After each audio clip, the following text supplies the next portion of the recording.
Hello, this is my presentation for trauma and coping.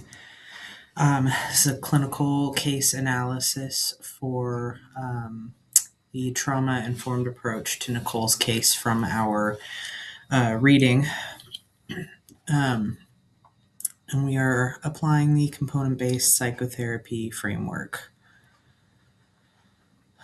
Uh, Counselor presence and theory, counselor stance. So this is how I show up as a counselor, how I would show up as a counselor. I show up as a compassionate witness and a consistent container. Um, my active presence acts as the primary reparative intervention against childhood neglect. Theoretical influence, attachment theory, repairing relational wounds. This is the cornerstone to understanding emotional neglect. Nicole likely has an insecure or disorganized attachment style because her primary caregivers did not provide a secure base. Um, Polyvagal theory is addressing the physiological survival states, and trauma informed care, which moves the question from what is wrong with you to what happened to you. Trauma definition and clinical roadmap. Trauma is a state of sustained dysregulation, physiologically, relationally, and existentially. This is the result of an experience or environment that disrupts a person's capacity to cope, which can involve the allostatic load and attachment injury. Clinical roadmap reflection, figure 1.1, various types of severities of childhood emotional abuse and neglect is what that figure is showing to me. And understanding these early experiences sheds light on psychological issues later in life.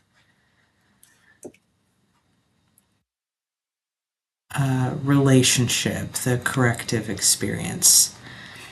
Um, so, a definition of the relationship component is establishing secure base contradicts the client's history of neglect. In the context of treatment, the relationship component refers to establishing a secure base and a collaborative alliance with your client. Couple of key concepts for this component.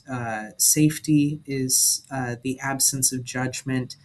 You want your client to feel safe enough to take emotional risk during sessions with you.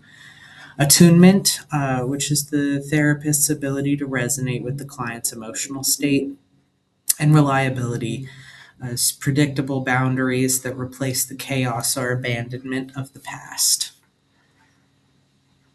Um, and then this chart here, which shows measures 1 through 4 from figure 3.1 and where I've placed Nicole, or where I believe Nicole places on each of those figures or measures, excuse me.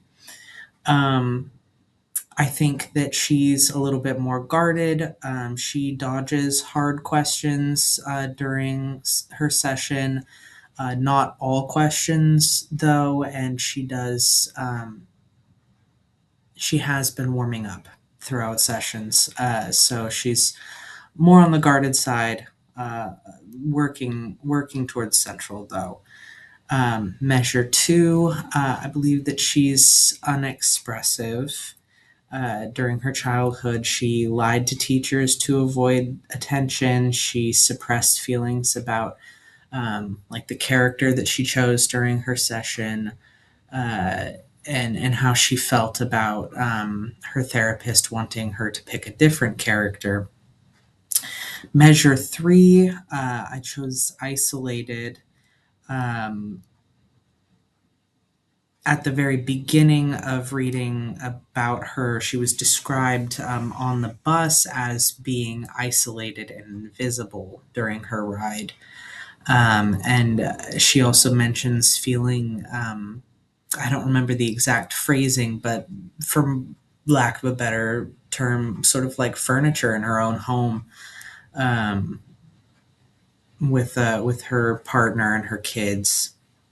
And measure four, she's very other focused. I believe she described herself as a people pleaser, and she almost called out of her first session until she realized the impact that it would have on other people. That's when she decided to go to the session after all.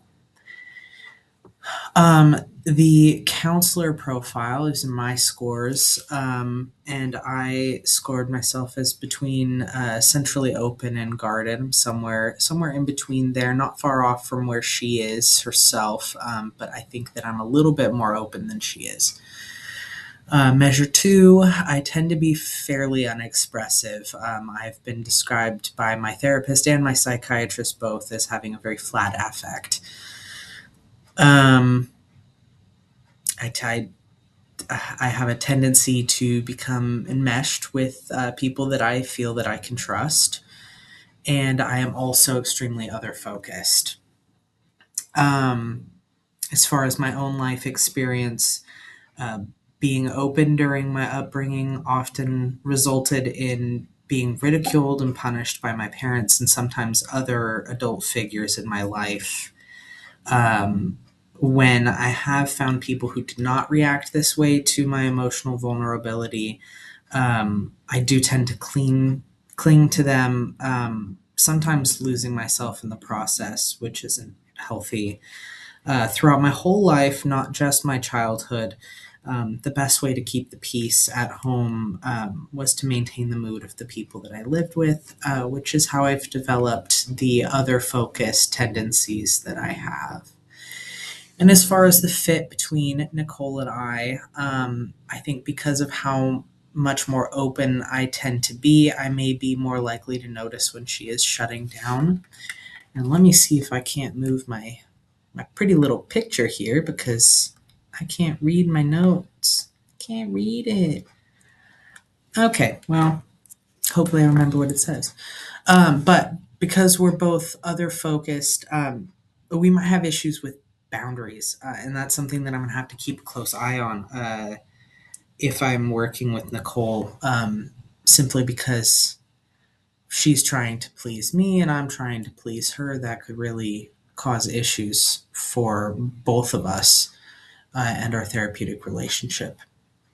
Regulation, the definition of this component, regulation is the capacity to modulate physiological states within the window of tolerance. It's the ability to navigate emotions and physical sensations without being hijacked by them or shutting down. Once again, we've got this pretty little chart here where I've placed Nicole on measures 1 through 4 for figure 5.1.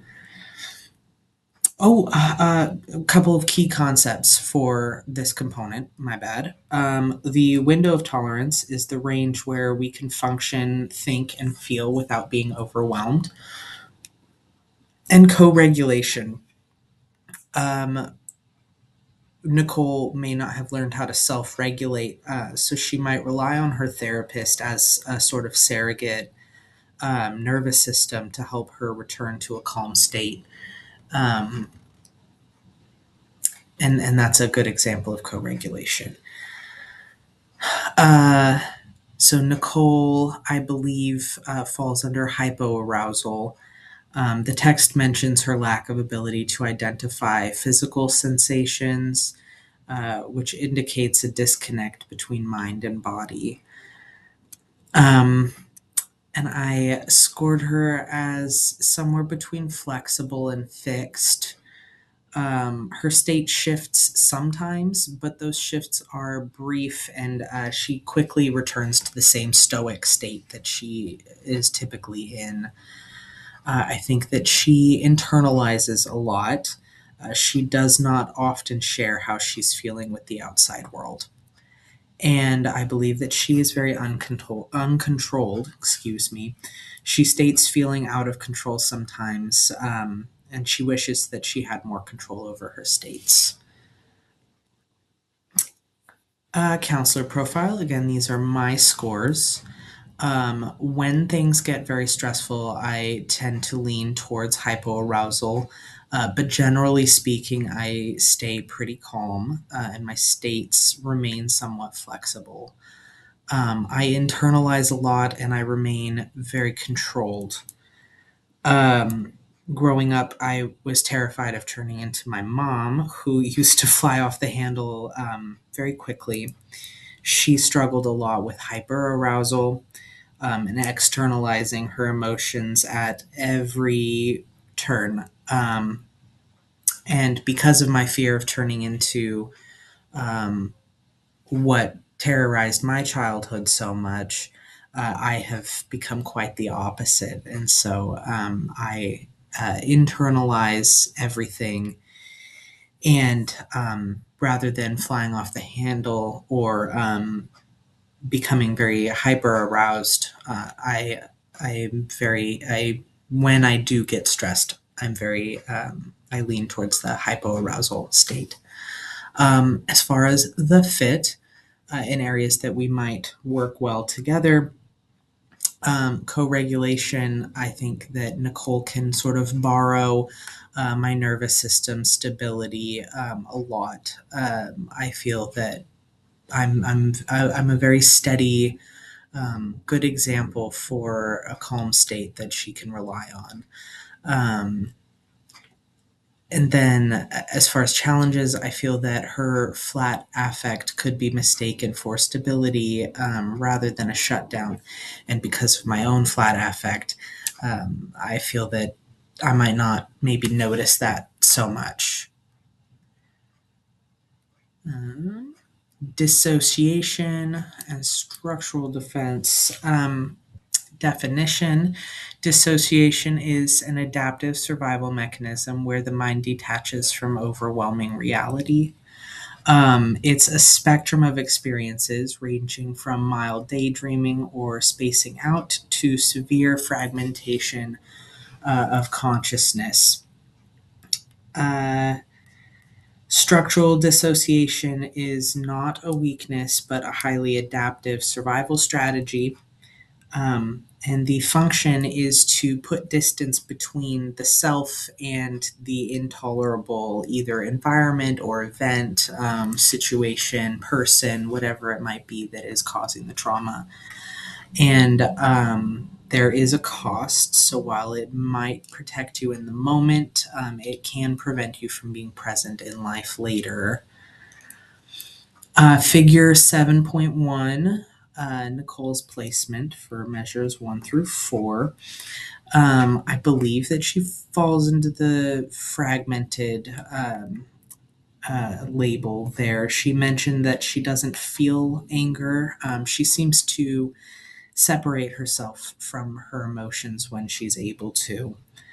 I also believe that she's very disengaged. She mentioned not being aware of her body and how she was presenting while she was on the bus on the way to work. Um, then I selected embodied. She notices in at least one or two of her sessions a sensation of her chest tightening, and also there's mention of her like rising out of her chair, which I think she notices once or twice and also doesn't notice sometimes. So I think that she's often picking up on some of the more physiological effects and not picking up on some of the other ones. So she's somewhere in the middle there, leaning towards embodied, though, I believe. And measure 4, undersourced. I believe that she very much struggles with healthy coping because she lacks the resources for it, which is unfortunate. But I also think that she's working on it and making progress. Counselor profile. My own scores, I selected cohesive, disengaged, embodied, and moderately resourced. Um, During stressful times or when I personally feel attacked, I tend to disengage from my environment. Sorry, that I hope you didn't hear that, but you probably did. My bad. Um, but not myself. I disengage from my environment, but not myself.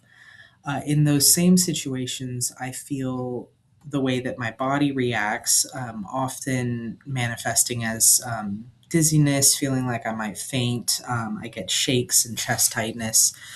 My anxiety manifests in very physical ways that I often can't ignore, even if I wanted to. And then over the years, I have become more resourced both because of my education and because of therapy and just putting in the work. But I do have a lot of work left to do in that area. Now, the fit, in as far as successes, I can share the resources that I do have with her. I can also sit with her through her dissociative moments. As far as challenges, I could see my own disengagement accidentally harming our therapeutic relationship. And narrative. Narrative involves moving from sensory fragments to a coherent autobiographical life story.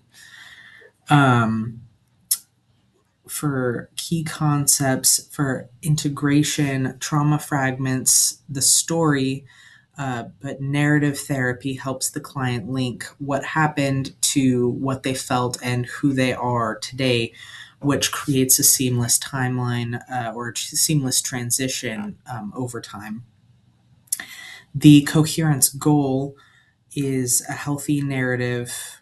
Well, a healthy narrative doesn't mean forgetting the bad so much as it means putting it in the past where it belongs so that it doesn't end up dictating the present or even the future for that case. And then the importance of the other. Uh, I'm not sure that it's necessarily impossible to build a coherent narrative in isolation, but I do believe that it is definitely more difficult to do so. Um, I think that you need a witness, and in most cases, a therapist who can hold the story for you, hold your story, and hold space for you, and validating your experiences and helping you put the pieces in order and helping you figure out where everything goes. Um, Then figure 9.1 for Nicole. I know that she experiences intrusions, mostly emotional experiences and somatic intrusions. Um, a few times throughout reading these chapters, she was overcome with emotion, and tightness in the chest was one that I read a couple of times that I just resonate with very strongly. And then I think that she shares moderately mindfully. That was articulate, and you know what I meant. I think that she's somewhat hesitant to share, but in her sessions, she does get there eventually. It takes a little bit of time. She's still working on it, but I also don't feel that she overshares. She shares when prompted. She's doing great. Defined by trauma. Every aspect of her life that I read about it felt like it was being steered by trauma in some way. And then measure 4, compartmentalized but making progress. She still has a lot of integration to do, but I do feel that she is putting in the work and again, making progress. And then me, I selected acceptance, mindful sharing, defined by trauma, moderately integrated, and making progress as well. Um, the this little section I think was a little bit complicated for me to answer simply because though I do get these intrusions that we talked about, they aren't so much from my childhood as much as they are from traumas that I've endured during my adult life. So a little bit fuzzy on whether or not those apply simply because of the context of our primary textbook here. But primarily, my childhood traumas and things I have worked through well enough to have found acceptance in them, and I don't often deal with intrusions from my childhood traumas. Um, Mindful sharing, there are very few times that I tend to overshare. It does happen from time to time, mostly from me failing to pick up on social cues properly. But for the most part, I feel that I'm a mindful sharer. I do still feel that I am defined by my trauma, but again, same as the first one, it's not so much my childhood trauma as it is more recent things that have occurred within the last 6 or 7 years.